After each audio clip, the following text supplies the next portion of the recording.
Kiranya kasih karunia dan damai sejahtera dari Allah Bapa kita dan dari Tuhan kita Yesus Kristus menyertai Anda. Mari bersama saya Bob Tivens kita merenungkan Kejadian 2 ayat 15 sampai 17 di renungan edisi Sabtu malam 3 September 2022. Mari kita berdoa. Kiranya Tuhan menolong kami untuk mengenal Engkau melalui kisah kejadian ini, sehingga kami benar-benar mengenal Engkau. Hidup seturut dengan pengenalan kami akan Tuhan. Terpujilah Engkau demi Kristus. Amin. Tuhan Allah mengambil manusia itu dan menempatkannya dalam Taman Eden untuk mengusahakan dan memelihara taman itu. Lalu Tuhan Allah memberi perintah ini kepada manusia. Semua pohon dalam taman ini boleh kau makan buahnya dengan bebas. Tetapi pohon pengetahuan tentang yang baik dan yang jahat itu, janganlah kau makan buahnya, sebab pada hari yang kau memakannya, pastilah engkau mati. Amin. Ini kisah yang menunjukkan originalnya pada kita, karena ini kejadian 1, Kejadian 2, Kejadian 3, seluruh kitab Kejadian, makanya namanya Kejadian kan. Karena disinilah original hal-hal itu terjadi, kan kejadian ya kan. Hal-hal itu terjadinya ya di sini, diceritakan di sini. Dan pada 3 ayat yang kita baca ini, hal-hal itu terjadi pertama kalinya originalnya. Apa itu? Kehendak bebas. Disinilah letaknya manusia itu diberikan kehendak bebas oleh Allah. Dengan cara apa? Kehendak bebas itu ada ketika ada pilihan, ada ruang untuk manusia itu memilih. Ketika tidak ada ruang untuk memilih, maka tidak ada kehendak bebas.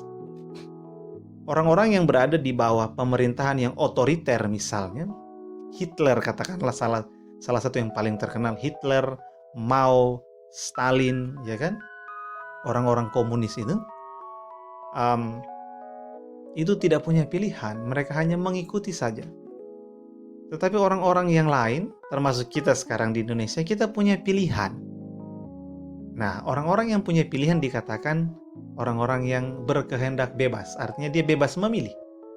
Nah, original dari kehendak bebas itu yang tadi kita baca. Allah memberikan pilihan bebas kepada manusia. Kamu boleh makan, boleh tidak makan. Itu pilihan bebas, tetapi Allah punya kehendak. Allah punya keinginan. Karena dia Allah kan. Kamu jangan makan ini. Kamu jangan makan. Tapi kamu boleh makan nggak? Ya pilihanmu boleh atau enggak itu terserah kamu. Buktinya apa? Ketika nanti kita bahas di Kejadian 3, pada waktu-waktu yang akan datang dalam anugerah Tuhan, kita lihat bahwa ketika Hawa dan Adam memakan buah itu, Tuhan tidak menyambar mereka dengan petir. Tuhan tidak langsung hadir di sana dan bilang, Adam, hati-hati ya. Tidak. Tuhan membebaskan mereka karena itu pilihan. Pilihan bebas. Sehingga Adam dan Hawa ketika makan ya tinggal makan aja gitu. Dan mereka menanggung konsekuensinya. Nah, pada bagian ini Tuhan ketika menempatkan manusia di taman itu untuk mengusahakan dan memelihara taman itu, Tuhan memberikan kehendak bebas. Artinya ketika Tuhan merencanakan, mengeksekusi seluruh proses penciptaan sampai dengan Tuhan menciptakan manusia, Tuhan melakukannya dengan sungguh amat baik. Dan seluruh penciptaan ini kemudian di bumi Tuhan meletakkan manusia di sebuah taman kenikmatan itu, dan Tuhan bilang sekarang kamu kelola taman ini, kelola bumi ini, mewakili aku. Nah, disinilah kemudian Tuhan meresikokan bukan hanya nasib taman itu, tetapi juga nasib seluruh ciptaan. Kenapa? Karena ketika manusia salah memilih, maka dia mengganggu kestabilan seluruh ciptaan. Sehingga Yesus perlu datang untuk apa? Untuk menebus, dan kita tahu itu di dalam surat Rasul Paulus, untuk kemudian mendamaikan seluruh ciptaan, supaya menjadi harmoni kembali. Kenapa? Karena harmoninya rusak karena pilihan manusia yang salah. Jadi kehendak bebas itu mengandung resiko. Tapi pertanyaannya, kenapa kalau kehendak bebas ada resikonya, kenapa Tuhan tetap memilih untuk memberikan manusia kehendak bebas? Jawabannya adalah karena pada original inilah manusia diberikan kesempatan untuk mengasihi Allah.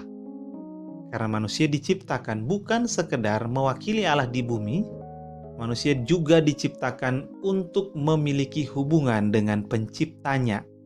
Dan hubungan manusia dan penciptanya adalah hubungan kasih. Bukan hanya hubungan tuan dan hamba, yaitu tuannya otoriter dan hambanya tinggal ikuti perintah. Karena Tuhan bukanlah Tuhan yang otoriter, Dia Tuhan kasih. Sehingga Dia mengharapkan manusia juga adalah makhluk kasih. Dan namanya kasih itu ada pilihan. Kamu boleh mengasihi aku, boleh tidak. Tetapi karena ini hubungan kasih, aku berharap kamu juga mengasihi aku sama seperti aku mengasihi kamu. Kan begitu hubungan kasih, ya. Sehingga resiko dari hubungan kasih ini adalah orang yang mengasihi tidak menerima balasan kasih, itu resikonya. Dan Tuhan menempuh resiko itu karena tidak ada kasih tanpa pilihan. Orang yang mengasihi, dia memilih untuk mengasihi. Kalau paksaan, ya bukan kasih dong namanya. Tidak ada orang mengasihi karena paksaan. Kenapa? Hati tidak bisa dipaksakan untuk mengasihi. Kalau untuk sekedar tunduk-tundukan, iya saja, bilang-bilang iya, oke, bilang oke, itu bisa dipaksakan. Tetapi kalau mengasihi dengan tulus, tidak bisa. Hati harus memilih. Demikian manusia harus memilih. Ketika dia mengelola taman itu, maka dia perlu mengelolanya dengan kasih. Itu sebabnya ayat 15 tidak bisa dipisahkan dari ayat 16 dan 17. Kita tidak bisa bilang, ya yang penting saya ini hidup mengelola saja sudah cukup, ya kan? Mengelola, kalau Adam dan Hawa kan mengelola taman, ya kan? Kita mengelola hidup kita, yang penting uang kita sudah kita kelola, pekerjaan kita kelola, rumah tangga kita kelola, tidak perlu terlalu banyak kasih, tidak apa-apa kan? Tidak bisa, karena kan kitab suci bilang, tanpa kasih semua yang kita lakukan itu sia-sia. Makanya harus ada kasih. Bahkan tanpa kasih, iman pun sia-sia. Bahkan iman ini kan hal yang sangat rohani. Tanpa kasih, iman kita itu sia-sia. Bahkan tanpa kasih, pengorbanan kita itu sia-sia. Contoh, kita sudah keluar uang banyak ini. Berkorban uang banyak untuk apa? Untuk entah lingkungan, atau kantor, atau orang yang miskin. Tapi ketika kita memberi, bukan atas dasar kasih, atas dasar yang lain, karena mungkin terpaksa, karena mungkin posisi jabatan kita mengharuskan demikian, sementara kita sendiri tidak terlalu niat, ini uangnya sayang untuk yang lain aja bagusnya. Tapi karena terpaksa kita kasih. Nah itu kan tanpa kasih. Pengorbanan seperti itu tidak ada artinya. Maka kasih tidak bisa dipisahkan dari kita mengelola hidup kita. Dengan demikian orang Kristen dipanggil untuk mengelola hidupnya di dalam kasih. Supaya apa? Supaya semua yang dia lakukan itu tidaklah sia-sia. Perenungan kita hari ini mengingatkan kita. Mari kita memilih yang baik, memilih sesuatu yang mengandung kasih, memilih sesuatu yang sesuai dengan kehendak Allah, di dalam kasih kita kepada Allah, di dalam kasih kita kepada sesama kita manusia. Supaya apa? Supaya dengan demikian semua hal yang kita lakukan tidak ada yang sia-sia. Karena kalau yang terjadi yang sebaliknya, maka apapun yang kita lakukan tidak akan ada gunanya. Tetapi Allah yang kaya dengan rahmat memanggil kita untuk tidak menjalani hidup dengan sia-sia, karena Yesus Kristus sudah mati untuk kita di dalam kasih-Nya yang besar, supaya kita ini bisa diselamatkan dari dosa-dosa kita. Demikian mari dengan semangat yang sama, karena Tuhan telah lebih dahulu mengasihi kita, mari kita menggunakan pilihan bebas kita untuk hidup, mengelola hidup kita dengan bijak di dalam kasih sayang yang Tuhan telah anugerahkan dan nyatakan kepada kita. Amin. Kita berdoa. Kiranya Tuhan menolong kami untuk dapat hidup, mengelola dengan bijak dan rajin di dalam kasih sayang yang Tuhan anugerahkan pada kami.